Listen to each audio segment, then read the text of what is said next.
Hello दोस्तों, स्वागत है आपका अपनी YouTube channel Rohit Goswami law classes में। और आज हम आपको कराने वाले हैं एलएलबी थर्ड ईयर। सैम है आपका फिफ्थ, कोड है आपका 5005, एक्ट आपका drafting of pleading law. Question number है आज आपका 13। ये 13 नंबर का क्वेश्चन है और ये आपका जो है लास्ट क्वेश्चन है। ठीक है, कैसा है? लास्ट है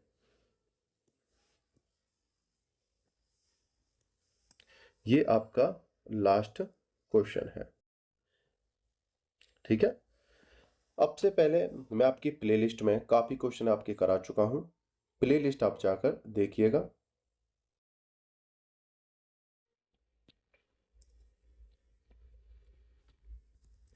प्लेलिस्ट में आपको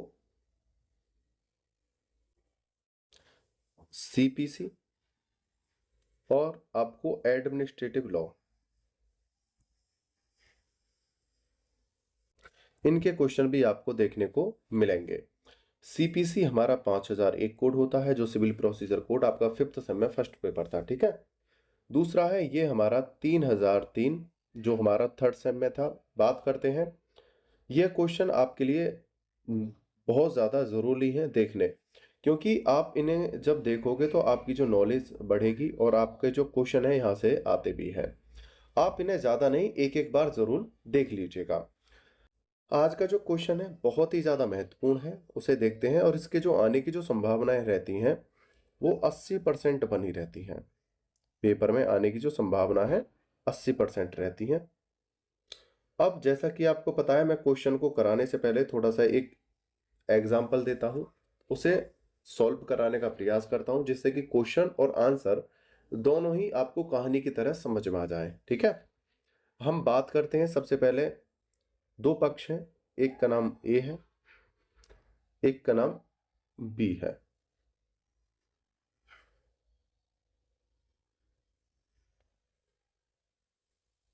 ए और बी,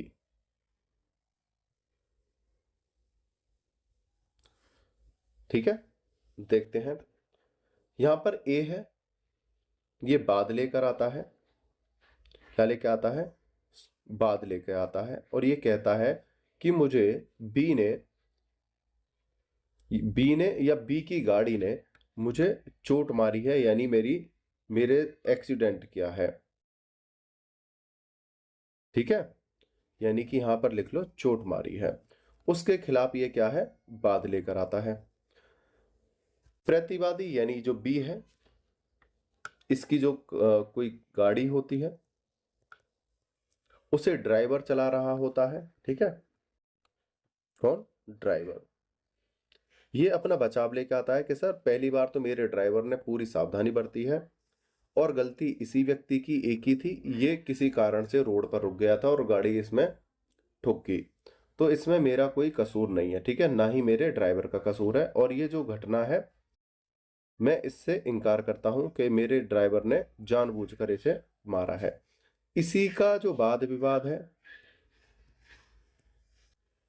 जो वाद पत्र है,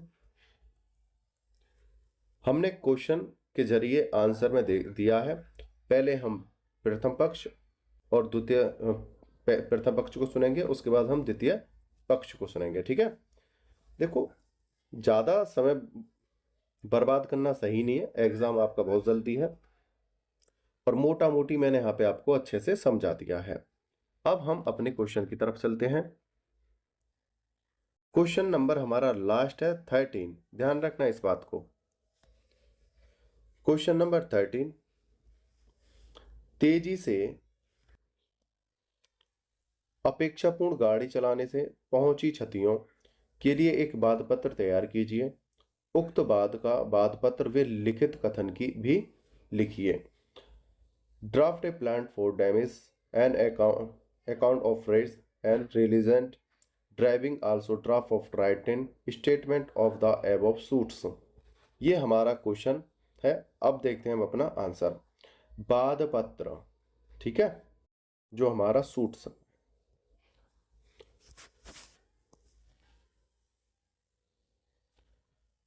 आपने सभी क्वेश्चंस में ऐसा देखा होगा, ये आप सब जानते होंगे। इसे जल्दी देखते हैं। न्यायालय सिविल जज जूनियर डिवीजन मेरठ, बाद संख्या XYZ आपकी यहाँ कुछ भी हो सकती है, सन 2025 आपको लिखना है। ए पुत्र व आयु X निवासी Y वादी, ठीक है। बनाम क पुत्र ख आयु Y निवासी Z प्रतिवादी। ये वादी है यहां पर लिखा हुआ है और ये प्रतिवादी है, ठीक है। आगे चलते हैं। वादी निम्नलिखित कथन करता है। सबसे पहले वादी को सुनेंगे, वादी करता क्या है लिखित कथन में।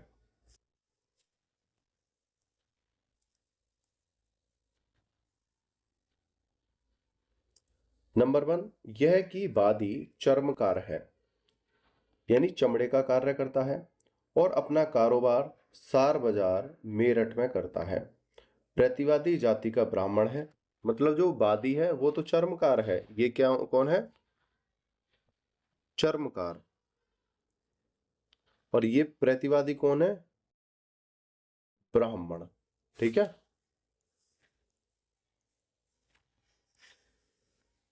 क्वेश्चन नंबर पॉइंट नंबर 2 है, 1996 के दिवस को वादी सदर बाजार से घंटाघर की सदर बाजार में घंटाघर से दक्षिण की ओर लगभग 2 बजे दोपहर में जा रहा था। उसके लिए यह जरूरी था कि वह सड़क पार करे जो घंटाघर से थाने की ओर जाती है। जब वह सड़क पार कर रहा था, और इससे यहां पर लिख लेना, ये छूट गया था, और इससे ठीक पहले कि दूसरे फुटपाथ पर पहुंचे कि प्रतिवादी की मोटर गाड़ी, जो उस समय प्रतिवादी के ड्राइवर के भार साधन और कंट्रोल में थी, अचानक किसमें लग जाती है? वादी के लग जाती है। इसे समझते हैं अच्छे से।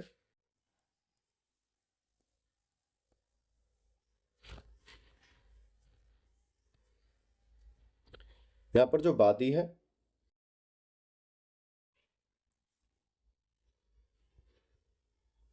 वादी घंटा घर से घंटा घर की साइड ये है, ये इधर की तरफ आ रहा था, ठीक है। इधर रोड क्रॉस कर रहा था, ठीक है। ये करीब समय 2 बजे था जब ये व्यक्ति जो चर्मकार है यानी वादी, जब ये आ रहा था, तभी प्रतिवादी की गाड़ी जो उसका ड्राइवर चला रहा था, कौन?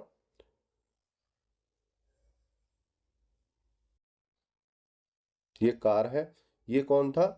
प्रतिवादी की कार थी, लेकिन इसे चला कौन रहा था? प्रतिवादी का ड्राइवर।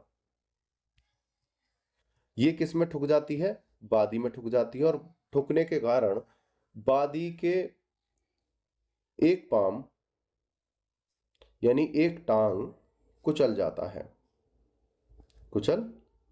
है, ठीक है। इसी का ये यहां पर कथन कर रहा है वाद पत्र में, ठीक है।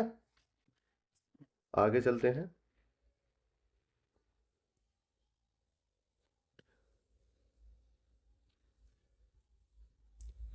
मोटर गाड़ी जो उस समय प्रतिवादी के ड्राइवर के भार साधन और कंट्रोल में थी,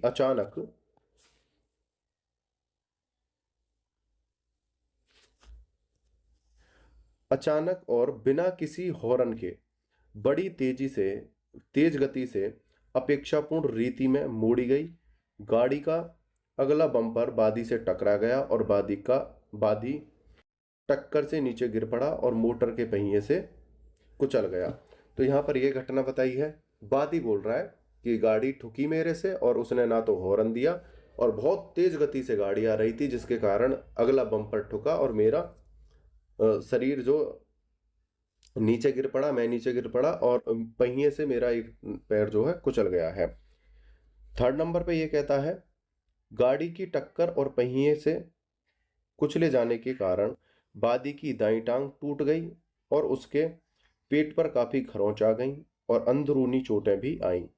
फलस्वरूप वादी 3 महीने तक रोगग्रस्त रहा और अस्पताल में कष्ट भोगता रहा। वह अपने कारोबार की देखभाल करने में असमर्थ रहा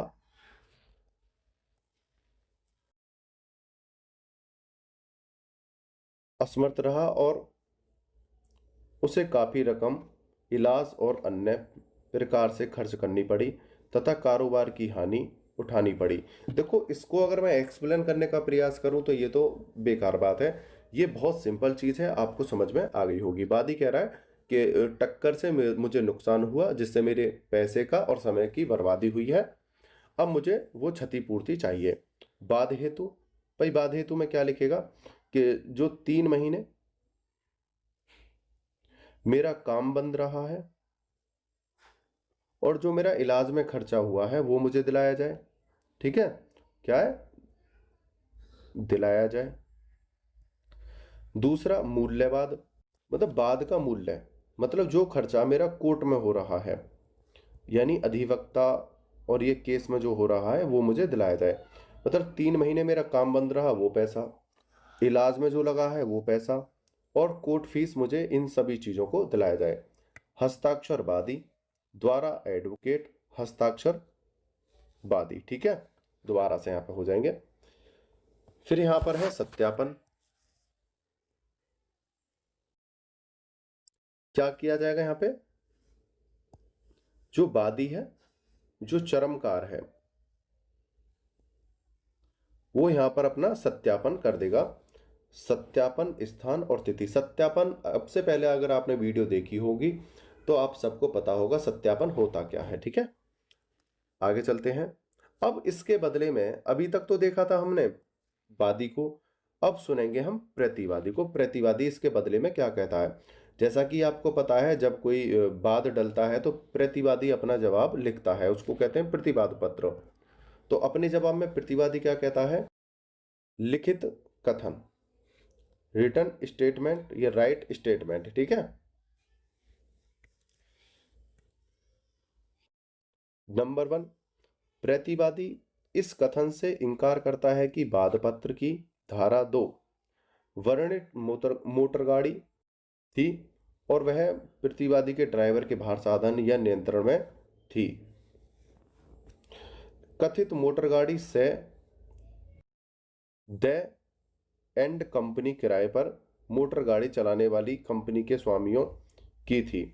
सबसे पहले जो प्रतिवादी है वो क्या कहता है कि सबसे पहले धारा 2 के अंतर्गत ये जो बोल रहे हैं कि जो गाड़ी है वो किसकी थी, प्रतिवादी की थी। ये क्या है, झूठ है। हमारे पास जो गाड़ी थी वो तो हम किराए की गाड़ी चला रहे थे, ये प्रतिवादी बोल रहा है। प्रतिवादी जिसके ऊपर केस डाला गया है वो भी कह रहा है कि हम तो किराए पर गाड़ी लेते हैं, किराए पर गाड़ी लेकर हमने किसी ड्राइवर को दे दी थी। ठीक है। दूसरा,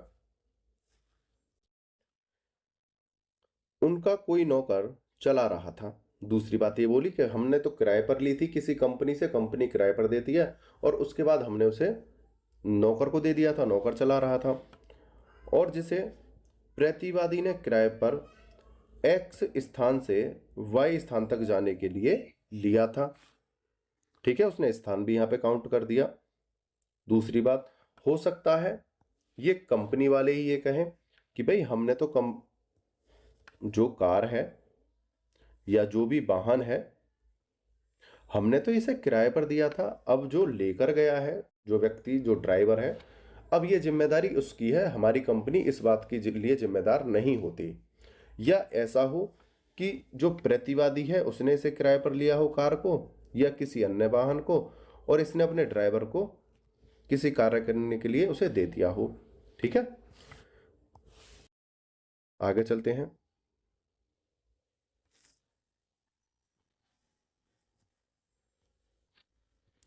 पॉइंट है हमारा 2,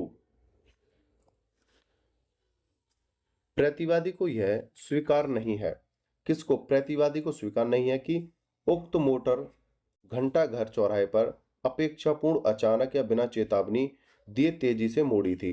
तो यहां पर जो प्रतिवादी ये कह रहा है कि जो वादी ने आरोप लगाया है कि जब ड्राइवर गाड़ी चला रहा था उसने बिना हॉर्न के और बहुत तेजी से गाड़ी मोड़ने का प्रयास किया, जो कि गलत है। कोई भी व्यक्ति जब गाड़ी को मोड़ेगा, ये एक सामान्य सा है, जब कोई व्यक्ति गाड़ी को मोड़ रहा है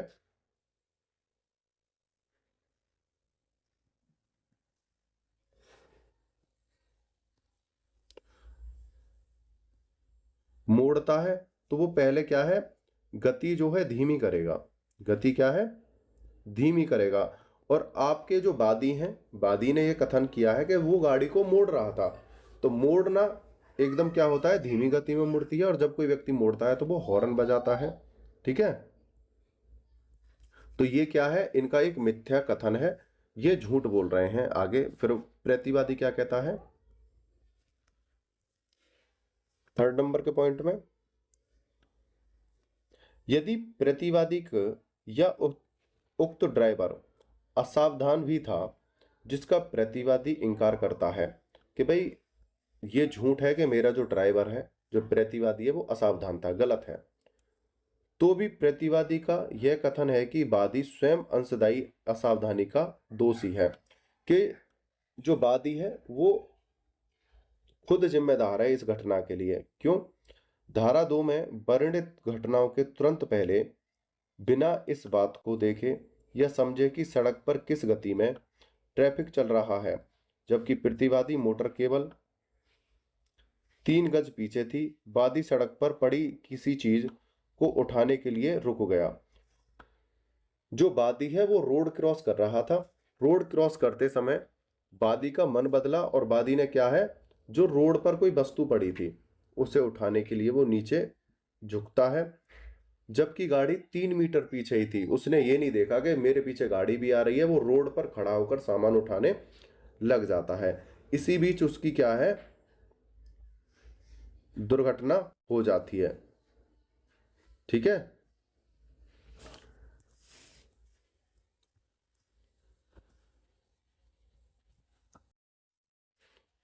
फोर्थ नंबर का पॉइंट है, प्रतिवादी का कहना है कि यदि वादी स्वयं तर्कसंगत सावधानी का प्रयोग करता तो वह उक्त मोटर को अपनी ओर आते देख सकता था और उसकी किसी टक्कर से बच सकता था। अगर वो व्यक्ति उस वस्तु को उठाने के लिए रोड पर ना रुका होता और सावधानी खुद ने स्वयं न बरती होती तो वो बच सकता था। 5th नंबर का पॉइंट है, प्रतिवादी धारा 3 के कथनों का इंकार करता है। धारा 2 मतलब जो वादी ने अपने वाद पत्र में जो पॉइंट बनाए हैं, उन पॉइंटों के आधार पर धारा 3 उसको इंकार करता है जो वादी ने अपने पॉइंट बनाए हैं। जैसे अभी आपको दिखा देते हैं। पॉइंट नंबर 3 इसको इंकार करता है। ठीक है, आगे उससे पहले वादी पॉइंट नंबर 2 को इंकार करता है,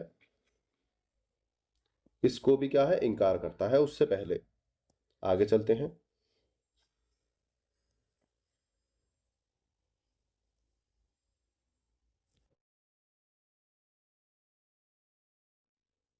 तथा प्रतिवादी कहता है धारा 4 स्वीकार नहीं है, धारा 5 स्वीकार नहीं है। वो 2 को तो पहले ही काउंट कर चुका है, 3 उसे इंकार करता है, 4 और 5 उसे स्वीकार नहीं है। कौन सी, उसे आपको दिखा देता हूं पुनः। ये 4 वाद हेतु कि मुझे 3 महीने का इलाज का पैसा और जो मेरा काम बंद रहा उसका पैसा मुझे दिलाया जाए, और 5वें नंबर का कोर्ट फीस ये मुझे दिलाई जाए। इन सब से क्या करता है, स्वीकार नहीं है कि मैं क्यों दूं, ये मेरी कोई गलती थोड़ी है। स्वीकार नहीं करता, अस्वीकार करता है। ठीक है, उम्मीद करता हूं यह आपको अच्छे से समझ में आया होगा। ये आपका था लास्ट क्वेश्चन। ठीक है, ये आपका ड्राफ्टिंग का लास्ट क्वेश्चन था। उम्मीद करता हूं आपने ये अच्छे से तैयारी की होगी। आप सभी को मेरी तरफ से बेस्ट ऑफ लक। आपने पूरे सेमेस्टर मुझे इतना प्यार और सम्मान दिया, उसके लिए धन्यवाद। आपने वीडियो को अंत तक देखा, उसके लिए धन्यवाद। टेक केयर, बाय बाय, जय हिंद, जय भारत।